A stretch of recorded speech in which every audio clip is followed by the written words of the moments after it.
खबरें आपको जम्मू कश्मीर से ही बता रहे हैं, क्योंकि ये भी खबर जम्मू कश्मीर से है। आज प्रधानमंत्री नरेंद्र मोदी जम्मू कश्मीर और हरियाणा चुनावी रैली का शंखनाद करेंगे। पहले पीएम जम्मू कश्मीर के डोडा में चुनावी सभा को संबोधित करेंगे।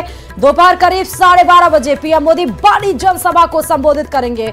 डोडा में 8 विधानसभा सीटें हैं, जहां 18 सितंबर को मतदान है। जम्मू कश्मीर से अनुच्छेद 370 हटाने के बाद ये पीएम का पहला चुनावी कार्यक्रम है। वहीं हरियाणा के कुरुक्षेत्र में पीएम दोपहर करीब 3:45 पर चुनावी सभा करेंगे।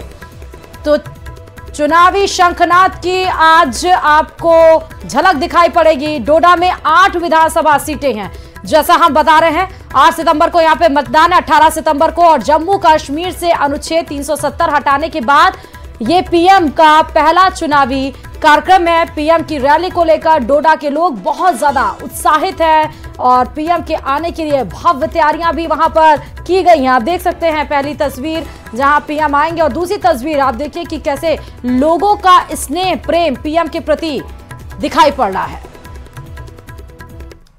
हम जा रहे हैं जी डोडा में, प्रधानमंत्री साहब आ रहे हैं हमारे, तो उन्हें देखेंगे, उनका भाषण सुनेंगे। बहुत उम्मीद है हमें बहुत उम्मीद है उनकी। जो काम नहीं भी हुए हैं वो उन्होंने किए हैं, सब कुछ हमें फुल इख्तियार दिया है उन्होंने। मोदी जी पे हमें पूरी उम्मीदें हैं, अच्छा हो रहा है और कर रहे हैं, और आगे हमें पूरी उम्मीद है कि मोदी जी हमारे लिए कुछ रसवाल डोडा के लिए कोई नई शिकायत देंगे, जिससे गरीब लोगों को फ़ायदा होगा। बहुत उम्मीदें और बहुत चीज़ें जो हमने उनसे मांगनी है अपने डोडा के लिए, अपने ज़िले के लिए, और हम बहुत खुश हैं।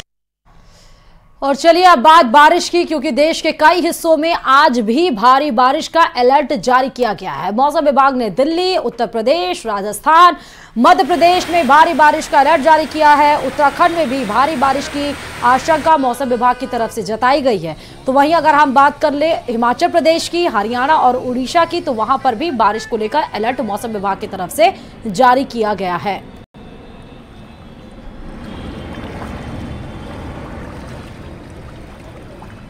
और इधर चमोली में 3 दिन से रुक रुक कर बारिश जारी है। बारिश से जनजीवन अस्त व्यस्त हो गया है। वहीं अलकनंदा नदी, धौली गंगा, पिंडर नदी उफान पर बह रही है। बद्रीनाथ राष्ट्रीय राजमार्ग जगह जगह बारिश से बाधित हो गया है। कमेडा, पाताल गंगा, पागल नाला, नंदप्रयाग में बार बार मार्ग बंद होने से यात्रियों को परेशानियों का सामना करना पड़ा है।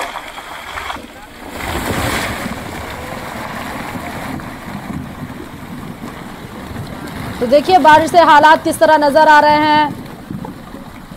पेड़ टूटकर नीचे गिर रहे हैं, मिट्टी से मलबा वहां से ऊपर से आ रहा है, उसके साथ पत्थर भी सड़क पर आते हुए दिखाई पड़ रहे हैं, जिससे स्वाभाविक तौर पर ये जाहिर है कि इस तरह से अगर मलबा सड़क पर आ जाएगा तो वहां से गुजरने वाली वाहनों को काफी परेशानियों का सामना करना पड़ेगा।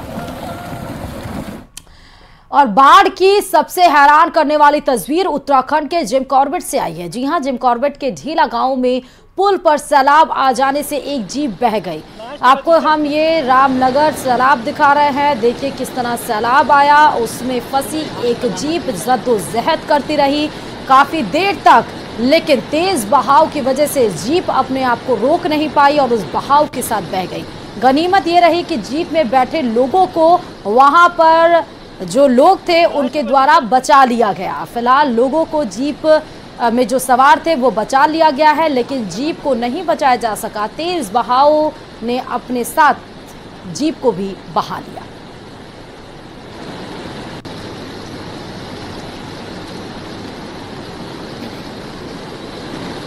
लास्ट बची है। और ना सिर्फ उत्तराखंड बल्कि उत्तर प्रदेश में भी लगातार हो रही बारिश का कहर देखने को मिल रहा है। जी हां, मौसम विभाग ने राज्य के 45 जिलों के लिए बारिश का अलर्ट जारी किया है। आधे से ज्यादा राज्य बाढ़ और बारिश की चपेट में है।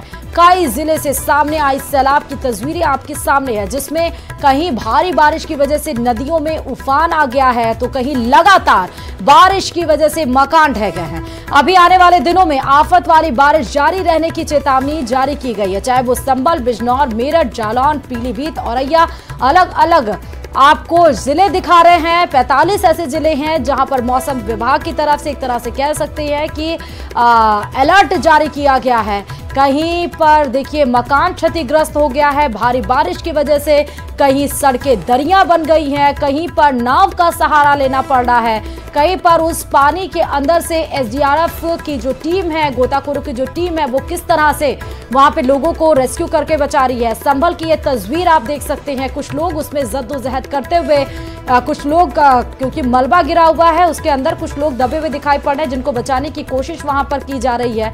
ये सीधे तस्वीरें भयावह हैं। 45 जिलों के लिए बारिश का अलर्ट जारी किया गया है, ये उत्तर प्रदेश की खबर है।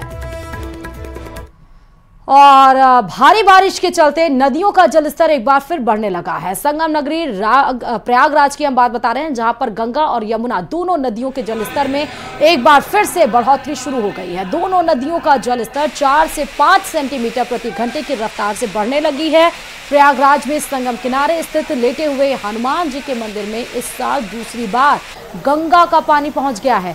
गंगा का पानी हनुमान मंदिर में पहुंचते ही यहां विधि विधान से पूजा अर्चना की गई, शंख और घंटे बजाकर गंगा मैया का स्वागत किया गया। हालांकि अभी मंदिर के कपाट बंद नहीं किए गए हैं। नदियों का पानी अभी रिहायशी इलाकों से दूर है। जानकारों के मुताबिक जलस्तर बढ़ने का सिलसिला अगले 2 दिनों तक जारी रह सकता है और उसके बाद जलस्तर फिर से सामान्य हो जाएगा। बता दें कि प्रयागराज में गंगा और यमुना दोनों ही नदियां अभी खतरे के निशान से तकरीबन 5 मीटर नीचे बह रही हैं।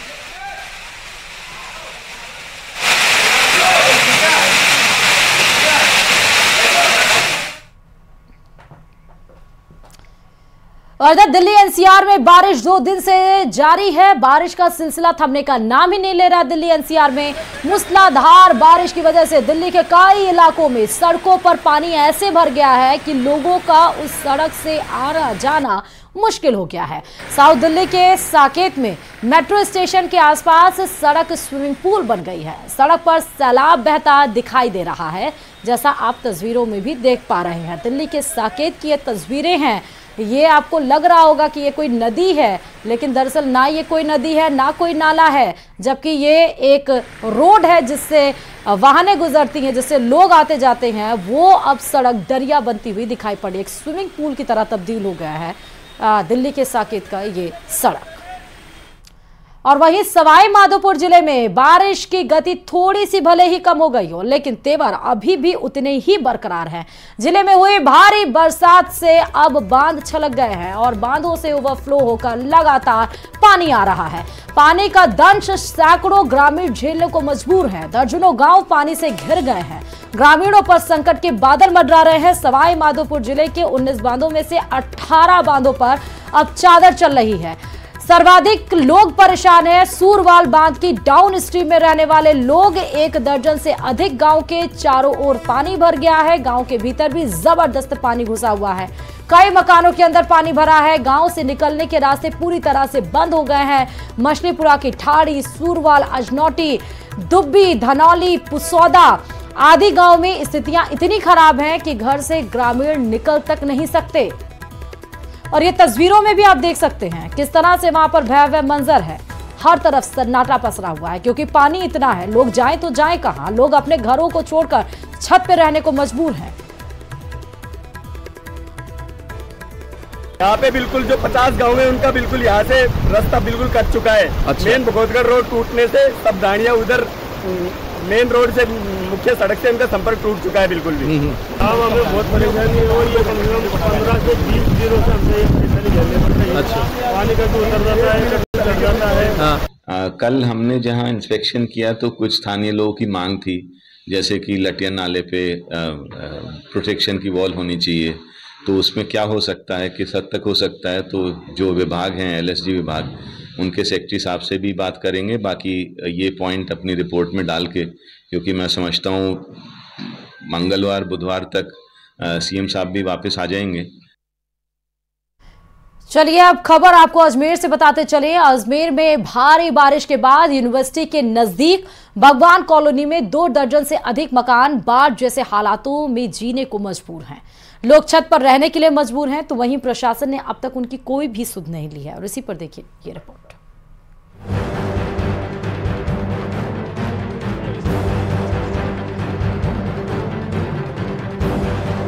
अजमेर में बारिश के बाद सबसे ज्यादा हालात खराब हो चुके हैं। हाल ऐसा है कि बाढ़ का पानी शहरी इलाकों की कॉलोनियों तक पहुंच गया और लोग घर की छतों पर रहने को मजबूर हो चुके हैं। इतना ही नहीं, कई कॉलोनी में लोग तो पलायन तक कर चुके और प्रशासन से गुहार लगाई जा रही है कि जल्दी कॉलोनियों में राहत पहुंचाई जाए।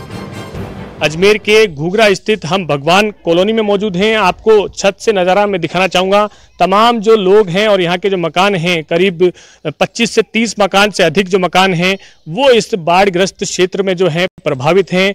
तमाम जो लोग हैं या तो वो उन्होंने घर खाली कर दिए हैं या फिर छत पर रहने को यहाँ पर मजबूर हैं। आप देखेंगे दूर तक जो है मकान बने हुए हैं, लेकिन जो है घर के बाहर यहाँ पर ताले आपको लगेंगे। एक मकान नहीं, दो मकान नहीं, कम से कम 25 से 30 मकान हैं जो इस क्षेत्र में निवास करते थे, लेकिन अभी जो है 1 दर्जन से अधिक जो मकान हैं उनके घरों पर ताले लगे हुए हैं और पूरा पानी ही पानी यहाँ पर नजर आ रहा है। अजमेर के फाई सागर आना सागर झील के ओवरफ्लो होने के बाद स्थितियां विकट है, तो वहीं अलग अलग कॉलोनी में भी जल भराव की समस्या है। अजमेर की MDS यूनिवर्सिटी के नजदीक भगवान कॉलोनी में दर्जनों मकान बारिश के पानी में डूब चुके हैं। इन्हें लेकर कोई भी व्यवस्था अब तक नहीं की गई। मूसलाधार बारिश के बाद घरों में 3 से 4 फीट तक पानी भर चुका है, जो कम नहीं हुआ, जिसकी वजह से लोग पलायन करने को मजबूर हैं। इस कारण से ये सारे मकान हमारे 4-4, 5-5 फुट पानी में डूब चुके हैं। आधे तो यहाँ से पलायन कर चुके हैं और आधे अभी भी फैमिलियाँ वगैरह सब फंसी पड़ी है और सारा गंदा पानी चारों तरफ का यहाँ इकट्ठा हुआ जा रहा। मच्छियाँ, ये सांप बिच्छू कंसले वगैरह सब घरों में आ चुके हैं और गंदा पानी सारा हमारे घरों में घुस चुका है। तो गंदा पानी जो है वो घुस चुका है, समस्या लगातार बनी हुई है। और भी कुछ लोग हैं, बुजुर्ग, आप लंबे समय से हैं, पास में यूनिवर्सिटी है। क्षेत्र पूरा ही ऐसा है या केवल यही वाला क्षेत्र? नहीं, यही क्षेत्र ऐसा ही है। क्योंकि इन्हें पानी जो पहले निकास का रास्ता था वो रास्ता बंद कर दिया गया है। वहाँ अतिक्रमण हो गए हैं और कोई भी प्रशासन उस पर ध्यान दे नहीं रहा है। और वो जो रास्ता पानी निकलने का था ओवरफ्लो होने के बाद का, वो रास्ता बंद होने से ही सारा पानी इकट्ठा हो गया, पहली बात। दूसरी बात, जो पानी और भी तरफ से आ रहा है वो इधर और खोल दिया गया है। बाकी कॉलोनियों ने भी रास्ते तोड़ के खड्डे कर करके इधर निकाल दिया पानी, और वो पानी यहाँ आके इकट्ठा हो रहा है। इसका तरफ कोई भी ध्यान दे नहीं रहा है। प्रशासन तो आज तक कभी आया ही नहीं यहाँ पर। तो प्रशासन यहाँ कितने लोग प्रभावित होंगे और स्कूलों की या फिर घर पे खाने पीने की क्या व्यवस्था है? सर, प्रशासन तो हमारी बिल्कुल मदद ही नहीं कर रहे। कम से कम हफ्ता भर हो चुका है। हफ्ता भर से हम उनको हर तरह के एप्लीकेशन, धरना तक दे चुके हैं, पर उन्होंने कोई सुनवाई नहीं की। राशन पानी भी खत्म हो गया है। अब कहाँ तक हम बाहर जाके लेके आ पाएँ? अब किसी के पास इतना है कि वो घर में एडजस्ट कर सकता है, नहीं है तो फिर बेचारे प्लान कर रहे हैं यहाँ से हम। फिलहाल गनीमत यह है कि पिछले 2 से 3 दिनों में बारिश कम हुई, ऐसे में लोगों को थोड़ी राहत जरूर मिली, लेकिन फिर भी बारिश होने लगी है तो हालात और ज्यादा खराब होने लगे। करीब 25 से 30 मकान ऐसे हैं जो इससे प्रभावित हैं और 60-70 मकान यहाँ पर ऐसे हैं जो इससे लगे हुए हैं। तो कई मकानों में जो रहने वाले लोग हैं उन्होंने पलायन कर लिया है और कई के सामने जो है आर्थिक स्थिति कमजोर होती जा रही है। खाने पीने के सामान जो हैं उनको लेकर भी स्थिति मजबूत नहीं है। तो प्रशासन से यहाँ पर मांग कर रहे हैं कि जल्द से जल्द इस मामले में समाधान किया जाए, किस तरह से पानी की निकासी हो और जो पहले की उनकी जिंदगी थी वो वापस जी सके, इसे लेकर यहाँ पर मांग की जा रही है और प्रशासन से जल्द गुहार लगाई जा रही है। कैमरा पर्सन कौशल सेन के साथ अशोक सिंह, न्यूज़ 18 अजमेर। चलिए खबरों में आगे बढ़ते बताते चलें कि सीमावर्ती तनूट गांव में बीते 1 माह से पेयजल संकट बना हुआ है और जलदाय विभाग के अधिकारी कुंभकर्णी नींद सोए हुए हैं। पेयजल आपूर्ति नहीं होने के कारण आमजन के साथ पशुधन भी परेशान है। ग्रामीणों ने बताया कि तनूट को हर घर नल योजना के तहत जोड़ा गया है और जिसके तहत घरों में नल भी लगाए गए हैं, लेकिन उन नलों में आज तक पानी नहीं आया। महिलाएं और लड़कियां बड़ी मशक्कत कर GLR पर चढ़कर पानी भरकर लाती हैं और इस दौरान GLR के ऊपर चढ़ने पर हादसे की आशंका बनी रहती है। आप तस्वीर भी देख सकते हैं कैसे GLR पर महिलाएं चढ़ी हैं और वहां से पानी निकालती हैं सीढ़ी के सहारे, फिर वो पानी लेकर नीचे उतरती हैं। इस संबंध में जलदाय विभाग के अधिकारियों को कई बार अवगत कराया गया, लेकिन हालात जस के तस हैं। ग्रामीणों का कहना है कि अगर शीघ्र ही उनकी समस्या का समाधान नहीं किया गया तो मजबूरन उन्हें आंदोलन की राह पकड़नी हो।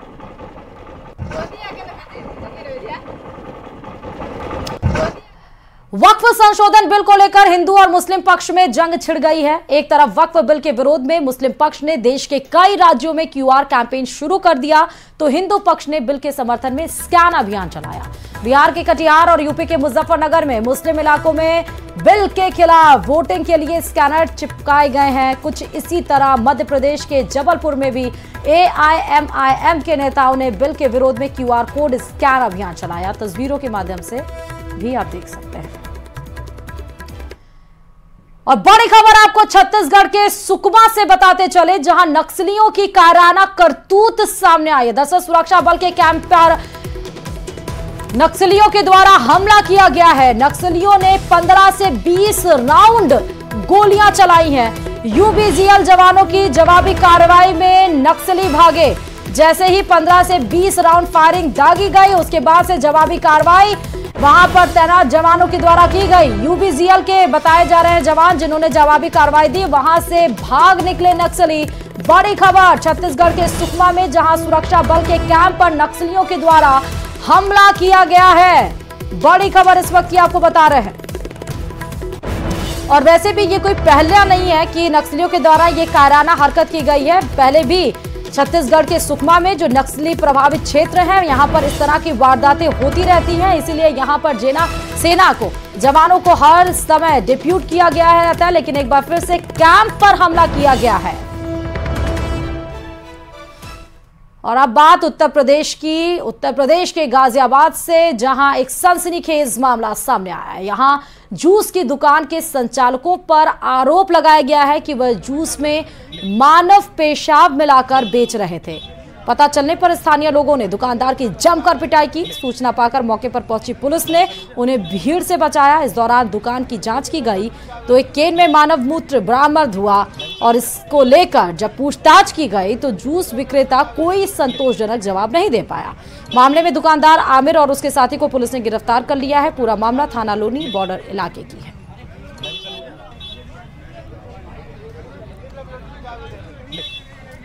आज दिनांक 13/9/2024 को थाना क्षेत्र लोनी बॉर्डर के इंदिरापुरी चौकी क्षेत्र में जनता के द्वारा सूचना दी गई कि एक दुकान खुशी जूस कॉर्नर के संचालकों द्वारा जूस में मानव मूत्र मिलाया जाता है।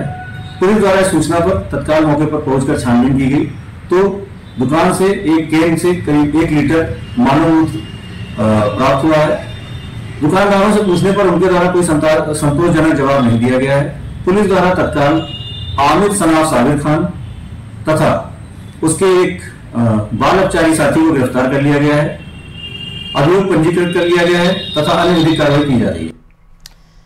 और अब बात डूंगरपुर से बड़ी खबर की, जहां सरकारी शराब के गोदाम में चोरी की वारदात को अंजाम दिया गया। महंगी ब्रांड के 17 कार्टन शराब चोर चुरा ले गए। सीसीटीवी कैमरे में नजर आए हैं 2 चोर। सदर थाना क्षेत्र के तीजबड़ गांव की यह घटना है। पुलिस ने मामला दर्ज कर जांच शुरू कर दी है।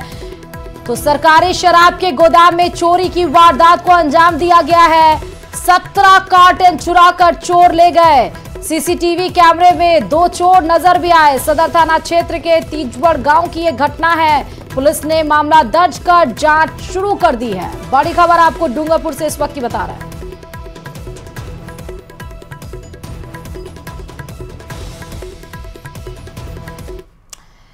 और इधर जैसलमेर के म्याजलार थाना क्षेत्र के कीरत सिंह की ठाड़ी के पास मिले बम का आखिरकार निस्तारण किया गया। पिछले दिनों सरहदी म्याजलार थाना क्षेत्र के कीरत सिंह की ठाड़ी के पास बम मिलने से हड़कंप मच गया था। बीएसएफ के बम निरोधक दस्ते ने बम को पूरी सतर्कता के साथ डिफ्यूज किया, जिससे एक बार की आसपास तेज धमाके से हड़कंप मच गया। तेज धमाके के साथ बम का निस्तारण किया गया। बीते लंबे समय से पुलिस बम का पहरा दे रही थी। बम निस्तारण के बाद राहत की सांस ली गई। बम को कैसे डिफ्यूज किया गया, एक इलाके में दूर जाकर ये तस्वीरें भी आप देख सकते हैं।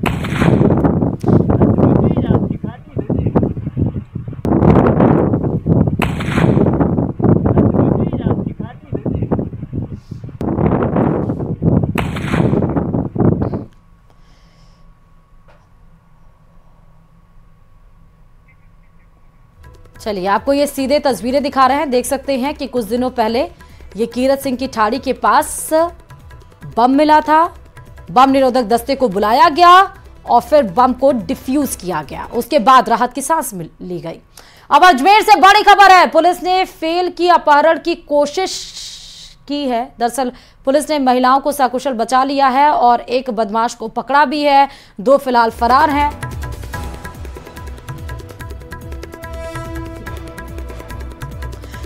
नाकाबंदी कर पुलिस ने बदमाश को पकड़ा है। महिलाओं का मेडिकल कराया जाएगा। संपत्ति विवाद पर के चलते महिलाओं को अपहरण किया गया था। एनसीसी नेवल ऑफिस के सामने से 2 महिलाओं का अपहरण किया गया था। ज्यादा जानकारी के साथ अशोक संवाददाता जुड़ चुके हैं। अशोक, क्या है ये पूरा मामला? जी बिल्कुल, एक तो रिटायर्ड प्रिंसिपल है और एक रिटायर्ड प्रोफेसर हैं जो बुजुर्ग हैं, और ये जो है एनसीसी जो ऑफिस है उसके सामने निवास करती हैं। उनका कहना है कि वह 60 साल से अधिक से वहां निवास करती है, लेकिन उनकी प्रॉपर्टी पर कोई बदमाश कब्जा करना चाहते हैं और गलत कागजात उन्होंने बनवा लिए। और इस मामले में जो है कृष्णगंज थाने में भी शिकायत दर्ज है और लंबे समय से केस चल रहा है। इसी बीच जो बदमाश हैं वो 3 से 4 सुबह गाड़ी में सवार होकर आ जाते हैं और उनके पास हथियार होते हैं और मारपीट कर उनको अपहरण जो है उनका किया जाता है। इस मामले की सूचना स्थानीय जो लोग हैं वो जब वहां वीडियो बनाते हैं, जब हंगामा अशोक, बहुत बहुत शुक्रिया तमाम जानकारी देने के लिए।